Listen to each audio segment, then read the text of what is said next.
Татарстан Республикасы һәм татарлар турында тулы мәгълүмат.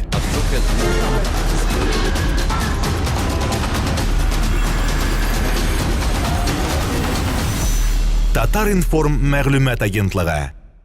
Җәүдәт әфәнде, Рамил әфәнде, менә сез быел безнең Габдулла Тукай премиясе кандидатлары исемлегенә теркәлдегез, әйме?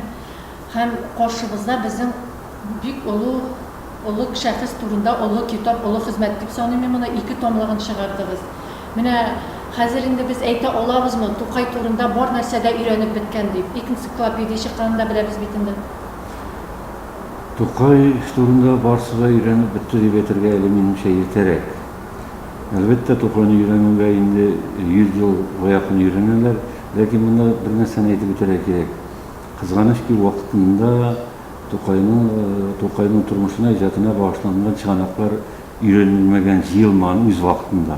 Аның әлбәттә сәбәпләре бар.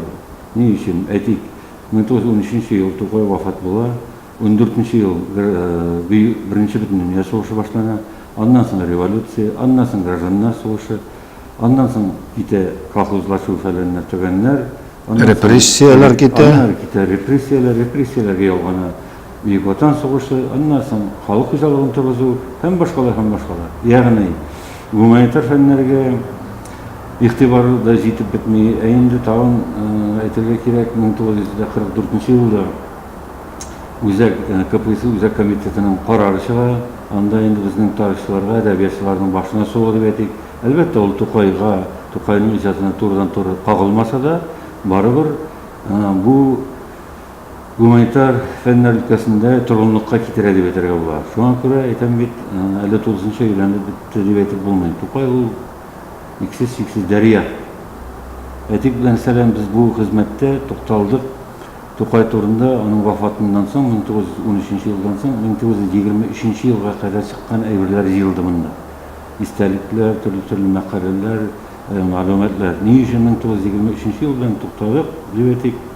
Чөнки шушы еллардан башлап безнең әдәбият фәнендә дә һәм гомумән гуманитар фәннәр өлкәсендә дә вульгар социологизм дигән сулмы дип әйтик инде, идеология өскә калкып чыга. Анда инде гомумән объективлыкка урын калмый дип әйтик. Без хотя бы шуңа кадәр булганнарын менә җыйдык. Аларның бит инде күбесе әле моңарчы дөнья күрмәгән, әйме, Рамил әфәнде? Әлбәттә, бу 2 томлыкта 700 берәмлеккә якын материал топланды. Дөресен төгәлрәк әйткәндә 670. Менә шуның 599-ы, әйтик инде 600-ы аның гарәп хәрефләрендәге материаллар. Һәм аларның күбесе инде моңа кадәр дөнья күрмәгәннәр. Әлбәттә, бу Тукай турында истәлекләр безгә кадәр ул чыккан, 3 тапкыр чыккан. Ләкин ул истәлекләр шул ул инде 60-нчы еллар, 70-нче, 80-нче еллар, сез беләсез андагы хаким идеологияның нәрсә икән, ул шуның талабы нигезендә чыккан. Һәм күп кенә әле анда басылган материаллар да кисеп, туракланып, нукталар куеп, төрле җәяләргә алып, шулай эшләнгән. Әлбәттә, без бу җыентыкка аларны да керттек, ләкин инде без ана шунда төшереп калдырылган, киселгән урыннарны яңадан кайтарып, аларны бер бүтән итеп эшләргә туры килде. Бу әлбәттә безгә кадәр чыккан әйберләрне турыдан-туры күчерү нәтиҗәсендә генә эшләнгән әйбер түгел. Алар шуңарга органик рәвештә кирип кенә киттеләр. Аннан соң тагын бер нәрсәне монда әйтеп үтәсем килә. Тукай дәверендә яшәгән һәм аннан соң да яшәгән кайбер шәхесләргә Совет чорында төрле ярлыклар тагылды. Динче, ак иммигрант, фәлән, төгән дигән. Һәм аларның Тукай белән аралашкан шул кешеләрнең истәлекләре, язмалары кертелмәде. Әйтик, мәсәлән, Муса Бигиев, Габдулбари Баттал, Сафа Баязитов һәм башкалар.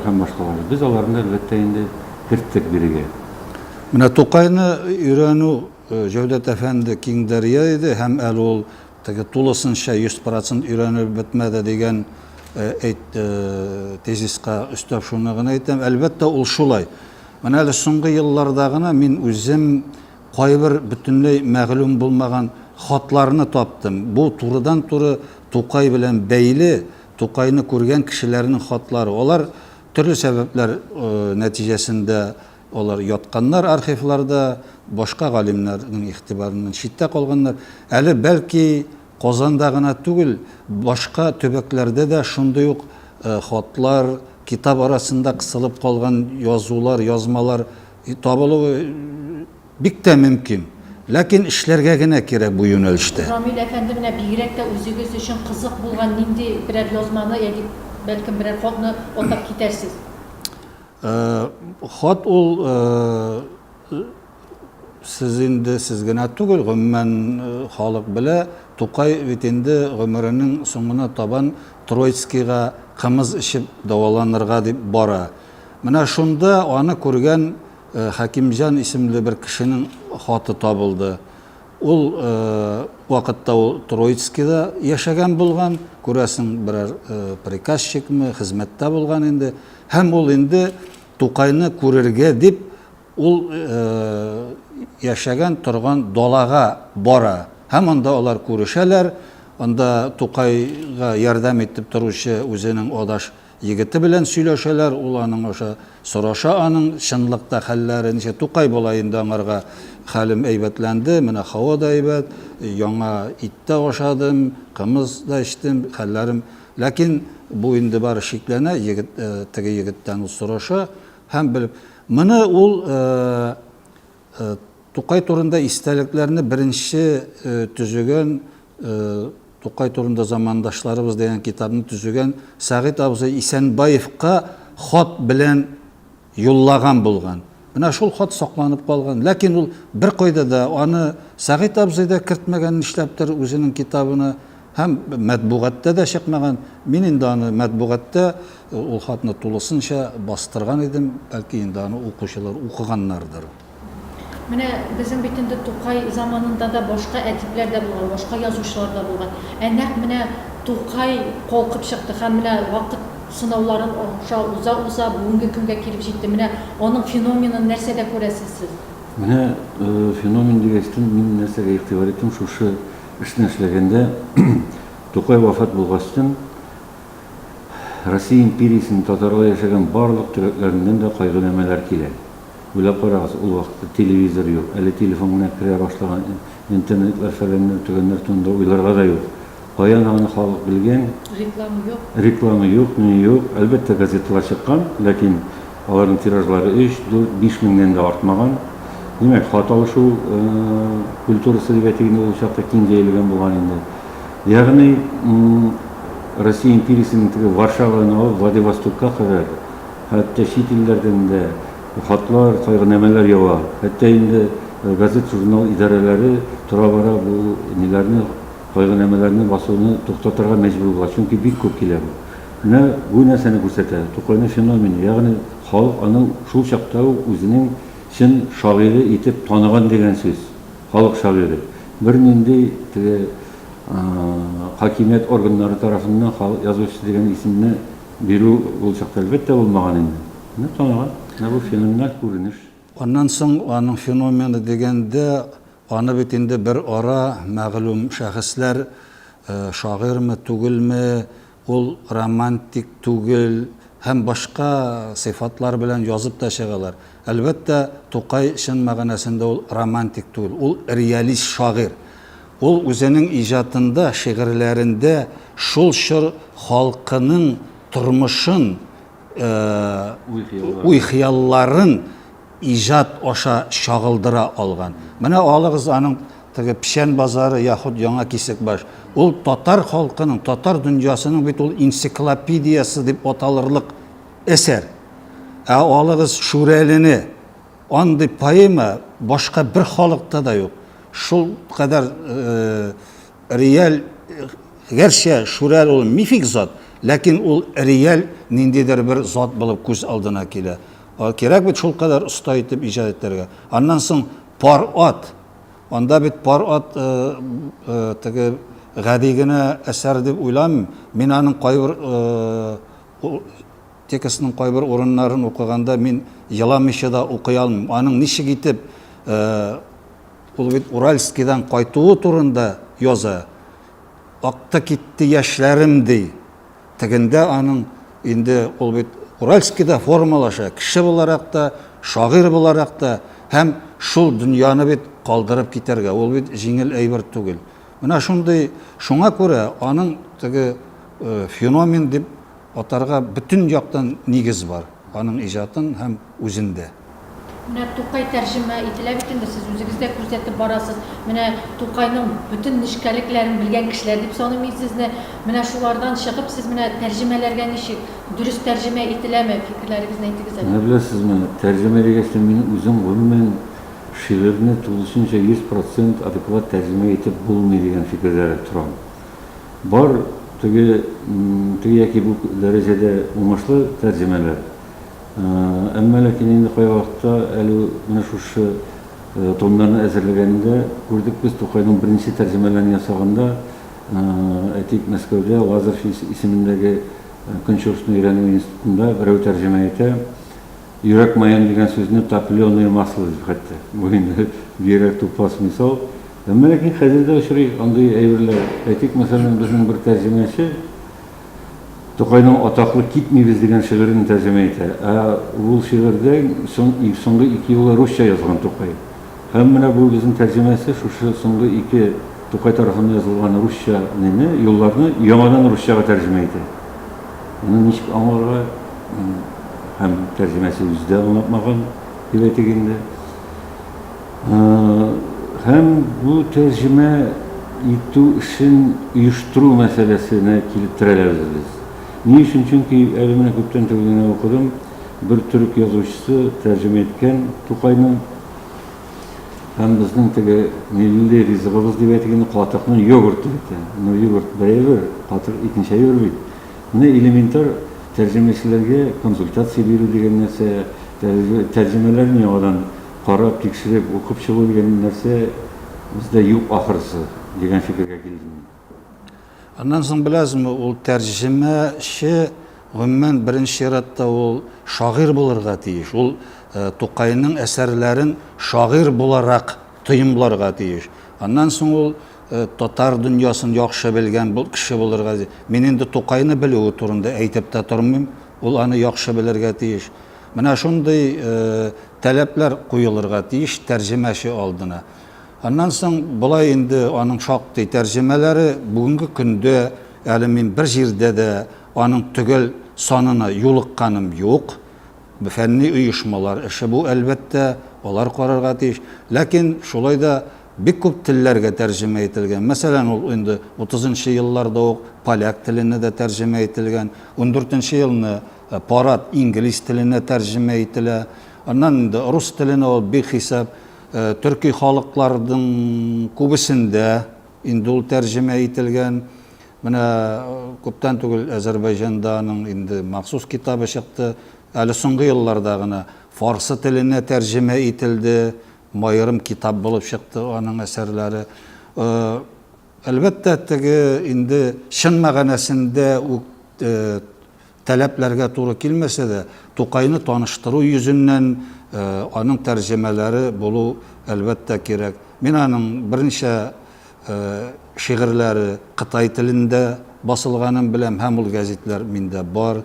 Уйгыр телләрендә, мәсәлән, шактый гына аның тәрҗемәләре басылган вакытлы көндәлек матбугатта, хәзерге Кытайның Шинҗан Уйгыр автономлы районында чыккан матбугатта мин хайран калдым. Анда яшь кенә бер казак шагыйре Тукай белән бик мавыга икән, Тукайга багышланган шигырьләрен дә таптым. Мин инде Уйгыр чыганакларында Тукай дип махсус мәкалә дә бастырып чыгардым бу хакта.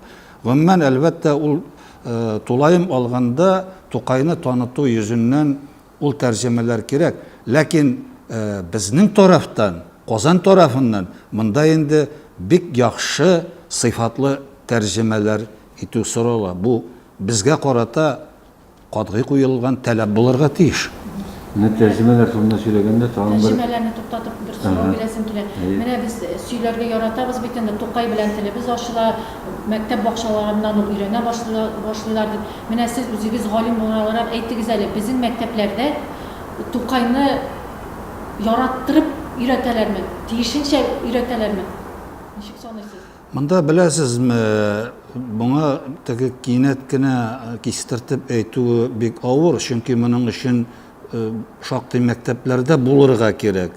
Балалардан сорашу үткәрергә кирәк, аларның Тукайны ничек укытуын тикшерергә, гомумән карарга кирәк, барларга кирәк. Шулай да мин шулай уйлыйм. Гомумән татар дөньясында мәктәпләрдә Тукайны һәр хәлдә беләләр. Монсы да безнең хәзерге вәзгыять өчен ул куанычлы хәл. Аннан соң менә ата-аналарда үз балаларына Тукай турында белгән кадәри аңлатырга, сөйләп торырга тиеш. Менә бер генә мисал. Минем кызым 5нче класста укый. Ул 12нче кызлар гимназиясында. Безнең бара торган юлыбыз Тукай йөргән, шактый гына Тукай яшәгән урыннардан үтә. Мин аңарга башта автобуста барганда инде менә Болгар номерларын аңлатып бардым, аның Тукай яшәгәнен. Аннан соң соңгы шәрик клубы бинасы, аннан без үтәбез Амур кунакханәсе буйларын, аннан соңгы юлга китүен. Һәм мин аны шулай гел сөйлим, һәм аңардан гел кабатлатып сорыйм. Ул хәзер менә экскурсовод кебек кайвакыт тикшереп алам мин аны. Экскурсовод кебек сөйли, монда безнең Тукай яшәгән, аның яшәгән тәрәзәсе булган, гәрчә инде хәзерге ул Болгар номерлары, теге Тукай заманы бинасы булмаса да, инде ул бала өчен әлбәттә менә шундый да ата-аналар тарафыннан тәрбия һәм Тукайны аңлату булса, ул әлбәттә бик яхшы булыр иде. Менә Тукайның мәхәббәте турында да бәхәсләр бара бит инде. Галимнәр бит инде, сез аны өйрәнгән галимнәр. Менә чыннан да Тукай нишләп хатын-кызлардан курыкты икән? Шу сорауга җавап бирегез әле. Монда бит инде күзенә ак төшү генә сәбәп була алмый. Беләсезме, эш булай. Бу турыда чынлап та бик күп уйдырмалар да бар, фантазиялар да бар. Ләкин шыганаклар аны башкачарак күрсәтә. Тукай хатын-кызныдан качкан, теге яратмаган дигән әйберләр, алар чын барлыкка туры килеп бетми. Әлбәттә, ул урыны белән хатын-кыз җәмәгатеннән читтәрәк булырга тырышкан, алар килеп керсә чыгып китү һәм башка. Ләкин ул бик күп хатын-кызлар белән дустана мөнәсәбәттә аралашкан. Мәсәлән, шул ук безнең Волжская артистыбыз белән дус булган. Аннан Маһури Музафария белән алар бик дустана. Аннары Зәйнәп Хәсәния белән алар бик дус булганнар, Аң журналының сәркәтибе. Аннан мәхәббәтенә килгәндә исә, әлбәттә Тукай үзенең кайбер физик кимчелекләреннән тартынгандыр дип уйлыйм мин. Чөнки алар аңарда булган һәм һәр хәлдә ул ничектер читтән миңа калса янып, көйеп, ничектер мәхәббәтен турыдан-туры аңлатырга җөрьәт итмәгән булса кирәк. Бу инде сүз бара әлбәттә Зәйтүнә Мәүлүдова турында. Аннан соң уйдырмаларга килгәндә бер генә мисал әйтим. Ватаным Татарстан гәзитәсендә моннан берничә еллар элек шушы темага мәкалә басылып чыккан иде. Анда шундый юллар бар. 14нче елда инде Тукай, ягъни Зәйтүнә Мәүлүдова аның мәхәббәтен кире каккач, Тукай 14нче елда тагын бер башка кызга, анда исеме дә бар, гашыйк була. Ну гафу итегез, 14нче елда бит Тукай инде вафат булуына 1 ел. Бу мәкалә үтне яза тарих фәннәре кандидаты, авторы. Аннан соң бу редакциядә бүлек мөдире аша үтә, ахыр чиктә мөхәррир аша үтә. Кая карарга кирәк? Бу бит Тукай турында монда уйдырмага бар булмый әлбәттә. Менә шундый яклары да бар. Бу мәсьәлә әлбәттә әле киләчәктә ул җентекләп өйрәнүне сорый. Безнең әле ныклап торып Зәйтүнә Мәүлүдованың көндәлекләре басылып чыкканы юк. Ул әлбәттә кайбер китапларда үзек-үзек кенә чыкты ул. Ләкин аның өчен Тулайым һәм гомумән әле Зәйтүнә Мәүлүдованың үзен өйрәнергә кирәк. Монда күп кенә мәсьәләләр бар. Шуңа күрә киләчәктә әлбәттә ул төгәл ачыклыклар кертелер бу мәсьәләгә. Менә сезнең китапларыгыз безнең каршыбызда. Әйме менә шушы китаплар Тукай бүләгенә тәкъдим ителде. Менә кайбер әдәбиятчыларыбыз, язучылар дигәндә әйтәләр, галимнәргә бу премияны бирергә кирәк түгел диләр. Сезнең фикерләрегез ничек? Без әлбәттә бу хакта ишетергә дә туры килә. Соңгы вакытта интернет челтәрләрендә дә мондый аңлашылмаучанлыклар килеп чыкты. Иң элек бу премияның кагыйдәләрен ныклап укырга кирәк. Аның беренче маддәсендә үк сүз бар, әлбәттә башта язучылар, аларның әсәрләре һәм башкалар, һәм анда соңгы юлларында аның шундыйрак бар. Мин аны русча әйтәм, анда заводающийся вклад в литературоведение и искусствоведение. Ягъни әдәбият гыйлемендә һәм сәнгать гыйлемендә күрсәткән хезмәтләре өчен. Менә шуны укырга кирәк. Ул яктан караганда безнең хезмәтләр ул әдәбият гыйлеменә карый һәм өстәвенә Тукай турында. Турыдан туры Тукай турында. Менә киләсе елга Алла бирсә, әлеге премияны булдыруга нәкъ 60 ел тула. Ул 58-нче елны булдырыла. Һәм мин анда карап чыктым, шушы вакыт аралыгында әдәбият гыйлеме буенча бары тик 4 кенә кеше лаек булган икән. Аның беренчесе бирелгән 74-нче елда, 4-нчесе соңгысы бирелгән 2006 елда, ансы да 10 ел элек. Бу бер караганда бу премияның комиссиясы мондый төр хезмәтләргә бик объектив һәм ныклап килгән дигән уйга килергә була. Икенче яктан караганда безнең мондый мәртәбәле бүләккә 60 ел эчендә 4 кенә гыйльми хезмәт лаек булды микән, бу ничегрәк аңларга икән дигән уйлар да килә. Заманында бит Тукай үзе дә әйтеп калдырган, менә килер бер көн язучының һәрбер нәрсәсен, әсәрен, язганнарын өйрәнерләр, барларлар. Энәсеннән җибенә кадәр тикшереп чыгарлар дип. Менә шул көн килеп җитте дип әйтергә була да, әйме? Менә без шуңа теге җавап бирергә тырыштык шушы үзебезнең хезмәт белән. Әлбәттә, әле киләчәктә Тукай турында аның тематикасы бик күп. Әле гомумән мәсәлән, менә Тукайның тәрҗемә иткән, Тукай иҗаты өчен илһам чыганагы булып торган чыганаклар әле тиешенчә барланмаган дип әйтә алам мин. Аннан соң яздылар ул менә Тукай теге рус әдәбиятыннан, төрек әдәбиятыннан алган, Коръәннән, башкалардан. Менә ул аларны ничек үзләштереп, ничек яңа төр иҗат әсәрләре барлыкка китерелгән. Менә шуның механизмы турында мин инде Тукай турында шактый хәбәрдар кеше буларак әйтә алам, әле ачып салынмаган әдәбият гыйлемендә.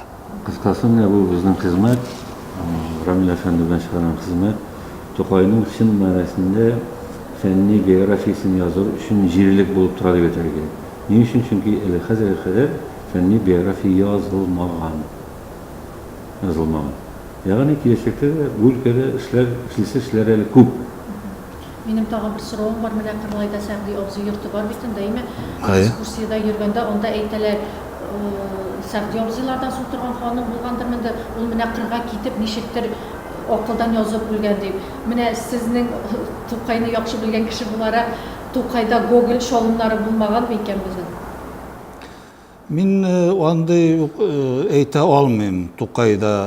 Тукай инде ул үзенең вафат сәгатьләренә кадәр үзенең акылында булган, менә истәлекләр шуны күрсәтә. Аның бит янында соңгы минутлары булмаса да сәгатьләренә кадәр кеше булып торган һәм аларның истәлекләре бирегә кертелде.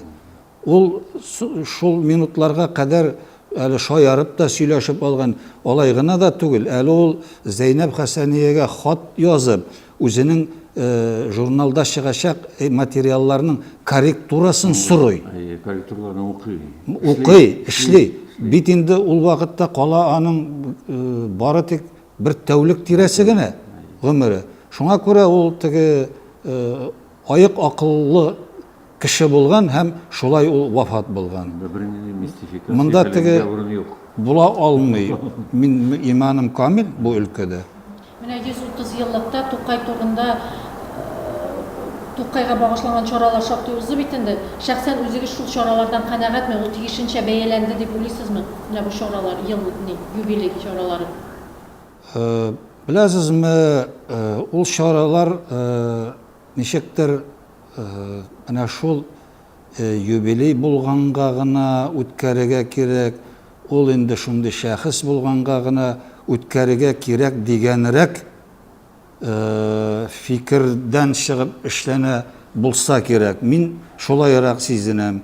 Мин инде аның башка чаралары турында әйтеп тормыйм. Бары тик менә бу фәнни чаралары турында. Менә конференциялар үткәрелә инде олуг зур юбилейлар белән.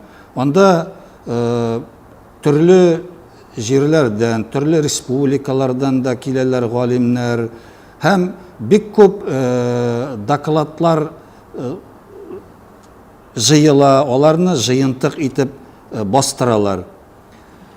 Менә шул җыентыкны караганнан соң мин анда үзем өчен, әлбәттә, бәлки бу субъектив фикердер, бары тик бер менә соңгы конференцияда бары тик бер 2-3 кенә докладны мин үземә фәһем алырлык, яңалык алырлык дип күрә алдым.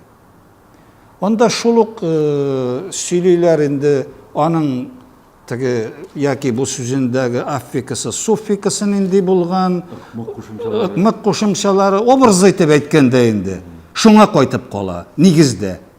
Менә мин көткән идем, әйтик, менә бая әйткәнчә, ана шул башка чыганаклардан тәрҗемә механизмнары ничек булган аңарда. Мин шуны да күрәсем килгән. Кызганыч, ул булмады. Аннан соң инде бүгенге көндә күрәсе килгән иде башка безнең Төрки республикаларда мөнәсәбәт ничек Тукайга. Аның менә соңгы еллардамы, 10 еллыклардамы ничә тапкыр әсәрләре басылган алар телләрендә. Менә Совет төрлечә шунда әйтергә кирәк. Әйтик, мәсәлән, Казакстанда аңа һәйкәлләр куялар, музей эшләп килә. Ташкентта аның исемдәге урамны исемне алып ташлалар. Менә бит нинди процесслар бара дип әйтик. Менә шундыйрак теге яңалыклар, безгә хәзер яңалыклар кирәк. Ул теге тапталган сукмаклардан йөрү инде ул безнең компетенцияга кирми. Аерым алганда галимнәр компетенциясына. Менә без беләбез бит инде Тукай ул муллая әйме мәдрәсәдән шагыйрь булып күтәрелгән кеше. Бер уйласаң бит инде диннән киткән, шагыйрьлек юлын сайлаган. Моңа мөнәсәбәт итмәгән, шуңа күрә ул иртә вафат булган. Сайлаган юл дип сез нәрсәне күз алдына тотасыз? Мәдрәсәдән чыккан бөтен кеше мулла булырга тиеш дипме? Мәдрәсәдән чыккан, әйтик, мәсәлән, Мөхәммәдия мәдрәсәсен тәмамлаган кешеләрнең абсолют күпчелеге мулла юлына басмаган. Кайсы шагыйрь, кайсы хәрби, кайсы галим булып киткән, кайсы укытучы. Бу бер. Икенчедән, теге бу диннән китү дигән сүз түгел бит. Әйтик, кайчакта әйтәләр, менә Тукайның шигырьләре бар. Теге муллаларны, фәләннәрне төгәннәрен тәнкыйть итеп язган шигырьләре. Һәм бик гади генә шуннан нәтиҗә чыгаралар. Имеш, Тукай ул дингә каршы булмый. Алай түгел, әлбәттә. Ул бит динне тәнкыйтьләми, динне бузучы муллаларны тәнкыйтьли. Кайберләрен әле анда да. Әйтик, мәсәлән, аның иң әйбәт шигырьләреннән берсе Шихаб хәзрәт дигән шигырь бар. Шиһабуддин Мәрҗани. Шиһабуддин Мәрҗани иң беренче чиратта дин әһле. Әле нинди генә дин әһле. Димәк, бу дөрес фикер түгел. Бу инде теге заманда Совет чорында куертылган ниләрнең берсе. Тукай бит яшәгән чоры әле ул вакытта теге социаль революционерлар идеялары да әллә ни тамыр алмаган чорлар. Аннан соң ул инде сез әйткәнчә мулла гаиләсендә туып үскән, мәдрәсә үткән. Ул берничек тә динсез була алмый. Бар, әлбәттә, динсез булучылар да соңыннан, ләкин аларның бу юлга керүендә башка факторлар бар. Менә мин бер генә шушы уңайдан китаптан бер генә үзек укып үтәм. ул менә Шәһәр Шәрәф дигән кешегә, кеше аңарга шушы сорауны бирә ул. Менә нәрсә ди? Син бит, син милли шагыйрь бит. Дини хисләргә дә шул дәрәҗәдә әһәмият бирәсеңме дип сорагаш, Тукай, дөньяда динсез бер милләттә юк. Bütün milletler dinli bulganda biz gene dinsiz bulup kala olmabız. Halkımızda milliyetleri saklangan müddetте dinleri de saklanışağına ışanam. Milliyetlerin yaxşı saklay alullarındağına azıraq şüphem var. Ol haqda bir hesab məqələlər, elbette kitaplar, elbette ol şur için şolay gerek bulgandır, başqaça mümkün tügül. Hem mene bu haqda da onun etken sözleri var Tukay'nın. Mesela Başkurt Milli Ozatlık Hareketi jetekçilerinin birisi bulgan Şərif Mannatovqa ol özünün sotsializmga qarashların şolay anglata. Bulay diyor. Şolay da sotsializmni turmuşqa tatbiq qilgan taqdirde de insan sağadətdə yaşar deb inana almayım. Bizning için en to'g'ri va en foydali yo'l milli bo'luv, o'rta yo'l ila barudir dedi. Bu haqda oramizda biroz so'zlar bo'lib o'tgach, shoir kulimsirab, men o'zim sotsialist tugilman. Shuning uchun da ul maslakdagi kishilar haqida ortiq so'z so'zlay olmayman. Faqat har kim o'z maslagin go'zal anglab, shindan xalqqa, vatanga xizmat etsin edi dedi. Ol hatta sotsialistik sistemada da o'zining şiklerin bildirgan labasa.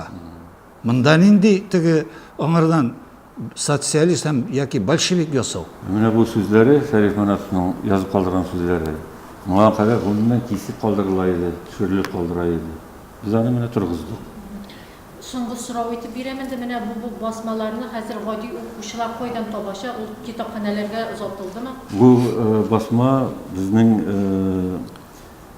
Jiyın fondu tarafından çıkarıldı. Jiyın fondu alarının barlıq kitapxonalarga mümkün kadar deb aytganda zo'rda kitapxonalarga bushlay taratdı. Ya'ni kitapxonalarda o'qib bo'ladi. Tilagan har kim qori yo'li. Elbette, elbette. Muhtaram qonaqlarimiz, sizga bek zo'r rahmat. Mana ishtalikli angama uyushtirganingiz uchun o'ngishlar tilab qolamiz sizga. Rahmat o'zingizga da. Татарстан Республикасы һәм татарлар турында тулы мәгълүмат.